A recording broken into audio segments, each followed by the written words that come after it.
조선 중종 때의 이야기입니다. 한양에서 멀지 않은 작은 고을에 이정민이라는 선비가 살고 있었습니다. 정민은 젊고 눈매가 또렷하며 나이에 생원시에 급제한 명석한 사람이었고 아내 윤수연은 마을에서 손꼽히는 미인이었습니다. 수연은 키가 훤칠하고 허리가 가늘어 마치 버들가지 같았으며 얼굴은 달처럼 하얗고 입술은 앵두알처럼 붉었습니다. 정민과 수연은 혼례를 올린 지 3년이 되었지만 아직 자식이 없었습니다. 그해 봄, 정민은 대과에 응시하기 위해 한양으로 떠났습니다. 수연은 남편을 배웅하며 눈물을 글썽였습니다. 서방님, 몸 조심하시고 꼭 급제하여 돌아오세요.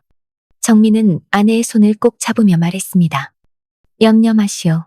반드시 좋은 소식을 가지고 돌아오겠소. 하지만 정민이 떠난 후 3년이 지나도록 아무런 소식이 없었습니다. 처음 1년은 시험 준비로 바쁠 것이라 여겼고 둘째 해에는 낙방하여 제시를 준비한다고 생각했습니다. 그런데 셋째 해가 되어도 편지 한 장 오지 않자 집안은 걱정으로 가득했습니다. 정민의 아버지 이한석은 아들 걱정에 병이 들어 자리에 누웠습니다. 한석은 날마다 아들을 기다리며 문 앞에 나가 먼 길을 바라보곤 했습니다. 정민아, 어디서 무엇을 하고 있는 것이냐. 이 늙은 아비가 죽기 전에 한 번만이라도 얼굴을 보여다오. 결국 한석은 병이 깊어져 세상을 떠나고 말았습니다. 집안에는 수연과 시어머니 황 씨만 남게 되었습니다. 황 씨는 며느리를 불러 말했습니다. 수연아, 이제 집안 형편이 어려워졌구나.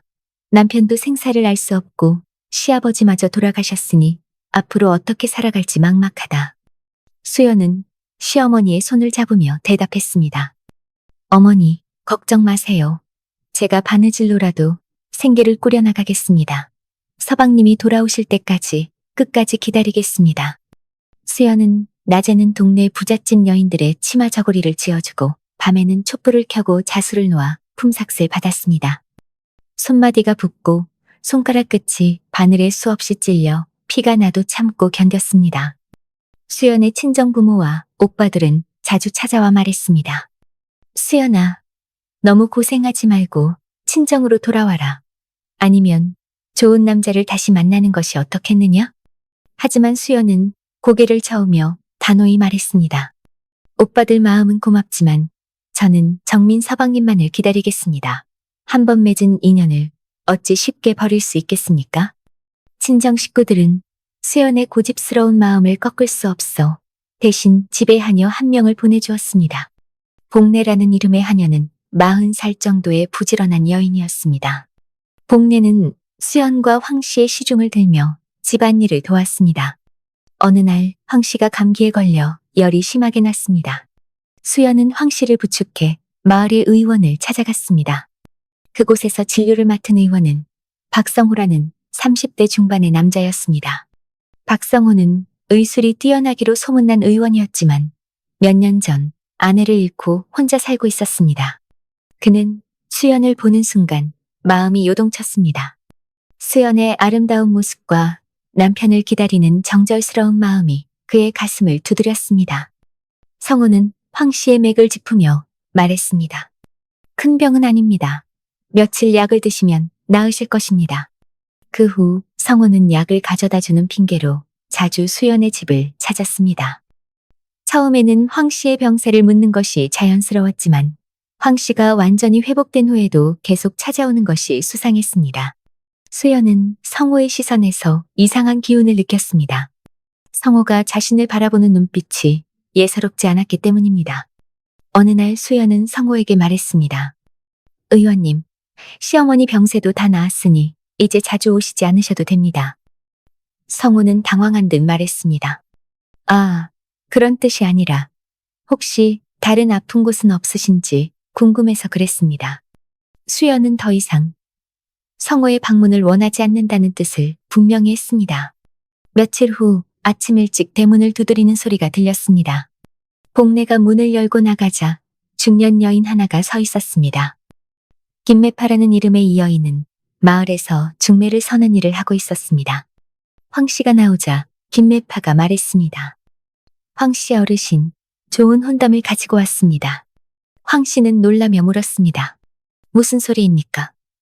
우리 며느리는 남편이 있는 몸인데. 김매파는 목소리를 높이며 말했습니다. 어르신, 현실을 보십시오. 아드님이 떠난 지 벌써 3년이 넘었지 않습니까? 이제 돌아올 가능성은 희박합니다. 며느리도 아직 젊은데 이렇게 늙어가게 하실 겁니까? 황 씨는 화를 내며 소리쳤습니다. 무슨 나쁜 소리를 하는 것이냐. 내 아들은 아직 살아있다. 어디 감히 그런 말을 하느냐. 김매파는 그래도 포기하지 않고 말을 이었습니다. 어르신 이제 나이도 많으시고 재산도 없으신데 평생 며느리한테 짐이 되시겠습니까? 며느리라도 좋은 집에 시집 보내야 어르신도 마음이 편안하지 않겠습니까? 황 씨는 더욱 화가 나서 말했습니다. 당장 물러가거라. 다시는 이런 말 하지 말고. 김매파는 웃으며 말했습니다. 어르신, 제가 누구 부탁으로 왔는지도 모르시면서 그러십니까? 나중에 후회하지 마세요. 황 씨는 궁금해서 물었습니다. 그래, 누가 부탁했다는 것이냐? 김매파가 대답했습니다. 박성호 의원님이십니다. 어르신도 잘 아시는 분이지요. 의술도 좋고 인품도 훌륭한 분입니다. 며느리에게 잘 어울리는 상대라고 생각합니다. 김매파는 말을 마치고 돌아갔습니다. 황 씨는 복잡한 마음이 들었습니다. 며느리가 고생하는 모습을 보면 마음이 아팠지만 아들을 배신하는 것 같아 괴로웠습니다. 수연은 부엌에서 김매파와 황 씨의 대화를 모두 들었습니다. 황 씨가 부엌으로 들어오자 수연이 먼저 말했습니다. 어머니, 매파의 말씀은 신경 쓰지 마세요. 저는 절대 다른 남자와 혼인하지 않겠습니다. 황 씨는 며느리를 바라보며 말했습니다. 수연아, 너의 마음은 잘 안다. 하지만 현실적으로 생각해보면 정민이가 정말 살아있다면 왜 소식이 없겠느냐. 그리고 나도 언제까지 살지 모르는데 나 죽고 나면 너는 어떻게 살 것이냐? 수연은 눈물을 글썽이며 대답했습니다. 어머니, 서방님은 분명히 살아계실 겁니다. 제가 느끼기에 그렇습니다. 만약 정말 불행한 일을 당하셨다 하더라도 저는 이씨 집안의 며느리로 살다가 죽겠습니다. 다시는 이런 말씀 하지 마세요. 황 씨는 며느리의 굳은 의지를 보고 더 이상 말하지 않았습니다. 며칠 후 김매파가 다시 찾아와 답을 물었지만 황 씨와 수연은 단호히 거절했습니다. 그 후 한동안 조용한 날들이 이어졌습니다. 수연은 여전히 바느질로 생계를 이어가고 있었고 황 씨는 며느리를 도우며 하루하루를 보내고 있었습니다. 어느 날 밤 수연은 평소와 같이 황 씨가 잠든 것을 확인한 후 자신의 방으로 돌아갔습니다. 촛불을 켜고 자수를 놓고 있던 중이었습니다. 밤이 깊어지자 복내가 문 밖에서 말했습니다. 마님, 밤이 깊었으니 이제 주무세요. 수연은 대답했습니다. 알겠습니다. 조금만 더 하고 자겠습니다. 수연은 자수를 마저 놓고 촛불을 끈 후 잠자리에 들었습니다. 그런데 잠이 들려는 순간 뒷마당에서 이상한 소리가 들렸습니다. 마치 누군가 비명을 지르는 것 같았습니다. 수연은 귀를 기울여 들어보았습니다. 분명히 여자의 비명 소리였습니다. 혹시 복내에게 무슨 일이 생긴 것은 아닌지 걱정이 되었습니다. 수연은 옷을 걸치고 뒷마당으로 나가보았습니다. 하지만 마당에는 아무도 없었고 복내가 머무는 사랑채도 조용했습니다. 잘못 들은 것인가 싶어 다시 방으로 돌아가려던 순간이었습니다. 갑자기 어둠 속에서 검은 그림자가 나타나 수연을 뒤에서 붙잡았습니다. 수연은 놀라서 비명을 지르려 했지만 누군가가 입을 막아버렸습니다. 그 사람의 몸에서는 독한 술 냄새가 났습니다. 수연은 온몸이 떨렸습니다. 누구인지 알 수 없어 더욱 무서웠습니다. 그때 뒤에서 익숙한 목소리가 들렸습니다. 나는 박성우다. 큰 소리 내지 마라. 만약 내 말을 듣지 않으면 너뿐만 아니라 네 시어머니도 무사하지 못할 것이다. 성우는 수연을 마당 구석진 곳으로 끌고 가서야 손을 놓았습니다. 수연은 성우에게서 벗어나며 떨리는 목소리로 물었습니다. 의원님은 왜 밤중에 남의 집에 들어와서 이런 짓을 하십니까? 방금 들린 비명 소리는 무엇입니까? 성우는 냉소를 지으며 대답했습니다. 내 집 하녀가 내 일을 방해해서 조용히 해달라고 했을 뿐이다. 모든 것은 너 때문이다. 수연은 더욱 놀라며 물었습니다. 복례를 어떻게 한 겁니까? 복례는 아무 잘못이 없는데 왜 해를 끼치셨습니까? 성우는 흥분한 듯 말했습니다. 네가 내 마음을 받아주지 않아서 이렇게 된 것이다. 처음 너를 본 순간부터 나는 너를 포기할 수 없었다. 매파를 통해 정중히 혼담을 청했지만 거절당했지 않느냐. 수연은 화를 내며 말했습니다. 의원님의 마음은 알겠지만 저에게는 남편이 있습니다.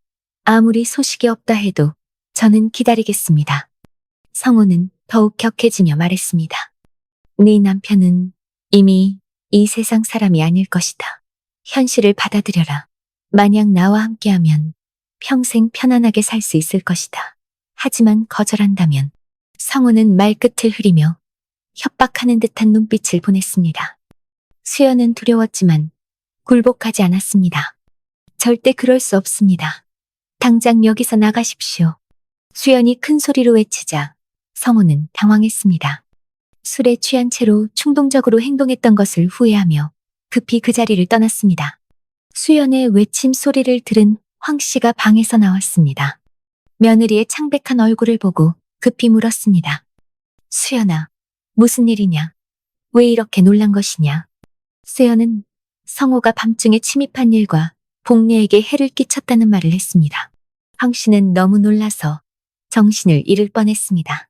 두 사람은 급히 이웃들을 불러 뒷마당을 샅샅이 뒤졌습니다. 그리고 마침내 사랑채 뒤에서 의식을 잃고 쓰러져 있는 복례를 발견했습니다. 다행히 복례는 살아있었지만 머리에 상처를 입고 있었습니다. 다음 날 아침 일찍 황 씨와 수연은 관하로 가서 박성호를 고발했습니다. 현감에게 성우가 밤중에 집에 침입하여 한여를 해치고 수연을 위협했다고 호소했습니다. 하지만 현감이 성우를 불러다 신문하자 예상치 못한 일이 벌어졌습니다. 성우는 당당하게 말했습니다. 현감님, 저는 억울합니다. 어젯밤 잠이 오지 않아 술을 마시고 산책을 하다가 우연히 수연의 집 근처를 지나가게 되었습니다. 현감이 물었습니다. 그래서 어떤 일이 있었다는 것이냐? 성우는 태연하게 거짓말을 늘어놓았습니다. 담장 너머로 수연이 하녀와 크게 다투는 소리가 들렸습니다. 호기심에 담을 넘어보니 수연이 몽둥이로 하녀를 때리고 있었습니다. 제가 말리려 했지만 수연은 저를 보고 당황해하며 이상한 제안을 했습니다. 현감이 눈썹을 찌푸리며 물었습니다. 무슨 제안을 했다는 것이냐? 성우는 더욱 뻔뻔하게 말했습니다. 자신이 한 일을 비밀로 해주면 저와 혼인하겠다고 했습니다. 저는 그런 방식으로는 할 수 없다며 거절하고 돌아왔습니다. 그런데 오늘 저를 고발하다니 참으로 배은망덕한 일입니다. 수연은 깜짝 놀라며 소리쳤습니다.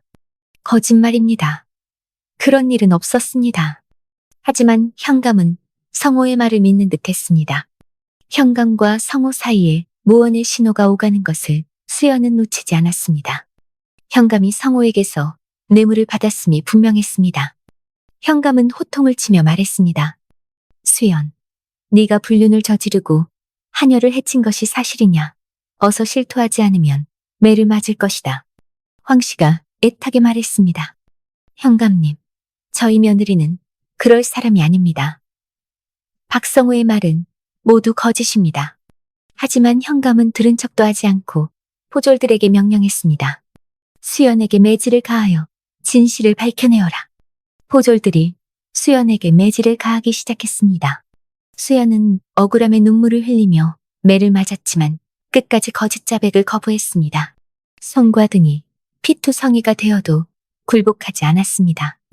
현감은 개교를 부리며 말했습니다. 수연이 입을 열지 않으니 시어머니에게도 매질을 가하라. 분명 무언가 숨기는 것이 있을 것이다. 황 씨가 끌려나가려 하자 수연은 더 이상 견딜 수 없었습니다. 노약한 시어머니가 매를 맞으면 목숨이 위험할 것이 분명했습니다. 게다가 현감과 성우가 한편이라는 것도 분명했습니다. 수연은 울며 말했습니다. 현감님, 제가 모든 것을 인정하겠습니다. 시어머니는 아무것도 모르니 놓아주세요. 현감은 만족한 듯 웃으며 말했습니다. 처음부터 그렇게 할 것이지. 그럼 상대 남자가 누구인지 말해보아라. 수연은 막막했습니다. 없는 사람을 어떻게 만들어낼 수 있겠습니까? 하지만 시어머니를 구하려면 어쩔 수 없었습니다. 그때 갑자기 관아 밖에서 큰 소리가 들렸습니다. 여봐라, 관찰사 어른께서 납신다. 길을 비켜라. 현감은 놀라서 급히 밖으로 나갔습니다. 관찰사가 군졸들을 대령하고 예고 없이 나타난 것이었습니다. 현감은 당황하며 저를 올렸습니다. 관찰사님, 갑작스러운 행차에 제대로 맞이하지 못해 죄송합니다. 관찰사는 차가운 표정으로 말했습니다. 무슨 일로 이렇게 시끄러운 것이냐? 수연은 마지막 희망을 걸고 관찰사에게 억울함을 호소하려 했습니다. 하지만 관찰사도 현감과 한패일까봐 두려웠습니다. 그때 황 씨가 용기를 내어 관찰사 앞에 엎드리며 말했습니다. 관찰사님, 저희에게 억울한 일이 있습니다. 부디 살펴봐 주세요. 현감이 황 씨를 저지하려 했지만 관찰사가 손을 들어 막았습니다. 관찰사는 자세히 사정을 들어보더니 다시 심리를 시작했습니다. 성호는 여전히 거짓말을 고집했지만 그때 놀라운 일이 벌어졌습니다. 죽었다고 여겨졌던 복례가 관아로 들어온 것이었습니다. 복례는 머리에 붕대를 감고 있었지만 의식은 뚜렷했습니다. 복례가 말했습니다. 관찰사님, 어젯밤 제가 뒷간에 갔다가 수상한 사람 그림자를 보고 소리를 지르려 했습니다. 그때 박성호가 몽둥이로 저를 죽일 듯이 몇 번을 맞은 후에 기절하였습니다. 다행히 하늘의 돌보아 기적적으로 살아났습니다. 성호는 당황하며 변명했지만 이미 늦었습니다. 관찰사는 평소 현감의 부패한 행실을 의심하고 있었는데 이번 일로 확신을 갖게 되었습니다. 관찰사는 엄하게 말했습니다. 박성호, 이미 증인도 있고 조사를 해보면 다 나올 터이니 네가 한 짓을 모두 실토하라. 성호는 더 이상 버틸 수 없어 모든 것을 털어놓았습니다. 수연에게 마음을 품고 강제로 취하려 했다가 실패한 것, 복례를 해친 것, 현감에게 뇌물을 준 것까지 모두 자백했습니다. 관찰사는 현감과 성호를 모두 처벌했습니다. 현감은 관직에서 쫓겨나고 유배를 갔으며 성호는 곤장 100대를 맞고 옥에 갇혀 언제 나올 수 있을지 몰랐습니다. 수연과 황씨, 그리고 복례는 무사히 집으로 돌아올 수 있었습니다. 집에 도착한 후 수연은 이상한 꿈을 꾸었습니다. 꿈속에서 아름다운 선녀 같은 여인이 나타났습니다. 그 여인은 하얀 옷을 입고 있었고 얼굴이 달처럼 밝았습니다. 선녀가 말했습니다. 수연, 나는 네 남편 정민의 소식을 전하러 왔다. 수연은 놀라며 물었습니다. 정말입니까? 제 남편이 어디에 있습니까? 선녀가 슬픈 표정으로 말했습니다. 정민은 한양으로 가던 중 산속에서 도적을 만나 큰 부상을 입었다. 다행히 한 농가에서 구해주었지만 기억을 모두 잃었다. 그리고 그 집 딸과 혼인을 했다. 수연은 충격을 받았습니다. 하지만 곧 정신을 차리고 말했습니다. 그렇다면 제가 가서 남편을 데려오겠습니다. 기억을 잃었다 해도 제가 돌보면 언젠가는 기억을 되찾을 것입니다. 선녀는 고개를 저으며 말했습니다. 그럴 수는 없다. 정민은 이미 다른 여인과 부부가 되었고 그 여인도 정민을 진심으로 사랑한다. 너는 이제 다른 길을 찾아야 한다. 수연은 눈물을 흘리며 말했습니다. 아닙니다. 저는 끝까지 기다리겠습니다. 정민이 기억을 되찾고 돌아올 때까지 기다리겠습니다. 선녀는 수연의 진심을 확인하고 싶었습니다. 사실 그 선녀는 백설이라는 이름의 구미호였습니다. 백설은 정민을 구해준 것이 자신이었고 정민을 사랑하게 되었습니다. 하지만 정민이 꿈속에서 자꾸 수연의 이름을 부르자 수연을 찾아온 것이었습니다. 백설은 수연의 진실한 마음을 확인하고 감동했습니다. 슬픔을 억누르며 말했습니다. 너의 마음을 확인했다. 정민을 너에게 돌려보내겠다. 곧 기억을 되찾고 돌아올 것이다. 수연이 꿈에서 깨어나자 정말로 마당에 백설이 서 있었습니다. 수연은 백설을 보고 절을 했습니다. 은희님, 제 남편을 구해주셔서 감사합니다. 수연은 백설이 범상한 사람이 아님을 깨달았습니다. 백설이 말했습니다. 정민을 집 안에 데려다 놓았다. 진귀한 약을 먹였으니 곧 깨어날 것이고 기억도 모두 되찾을 것이다. 백설은 수연의 고문받은 상처를 보고 신비한 약물을 발라주자 순식간에 상처들은 사라졌고 백설은 가볍게 목례를 한 뒤 바로 사라졌습니다. 백설의 눈물이었던 것인지 하늘에서는 갑자기 비가 촉촉하게 내렸습니다. 수연과 황 씨는 급히 집 안으로 들어가 보니 정말로 정민이 침상에 누워 있었습니다. 정민이 눈을 뜨자 수연과 황 씨는 기쁨의 눈물을 흘렸습니다. 정민은 모든 기억을 되찾았고 지난 3년간의 일을 이야기했습니다. 정민은 한양으로 가던 중 절벽에서 떨어져 다친 백여우를 구해주려다가 자신이 절벽 아래로 떨어졌습니다. 백설의 가족이 그를 구해주었고 기억을 잃은 정민을 돌봐주었습니다. 백설은 정민을 사랑했지만 정민이 꿈속에서 계속 수연을 부르자 정민에게 이미 진실한 사랑이 있음을 깨닫고 정민을 돌려보낸 것이었습니다. 그 후 정민은 다시 과거에 응시하여 장원급제를 했습니다. 좋은 관직을 얻어 백성들을 위해 일했고 수연과 함께 행복한 가정을 꾸렸습니다.